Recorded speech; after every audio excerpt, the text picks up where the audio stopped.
and the waves just keep on coming. Nicole is on the move after becoming the first hurricane to make U.S. landfall in November in nearly 40 years. The storm system weakening as it goes north. Dangerous beach conditions will continue along the East Coast as a result of elevated tides. The threat of severe weather now stretching across at least 3 states. Florida, Georgia, and South Carolina bracing for possible tornadoes.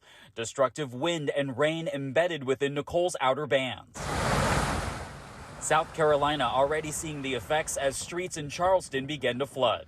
A coastal flood warning shall remain into effect as seas are expected to remain 2 to 3 feet above normal levels. Back in Florida, the damage is widespread. Some homes and buildings are collapsing into the ocean, triggering evacuations. Hundreds of thousands of people are without power. Flights are canceled, schools shut down.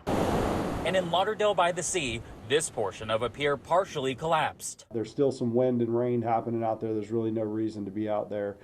Please take care of each other. But officials say it could have been worse, saying Nicole's peak winds coincided with low tide, which limited the storm surge and flooding on the shore, sparing some beach communities. It's safe to say that we dodged a bullet here in Indian River County. We're pleased that we have not received any reports of damage at this time.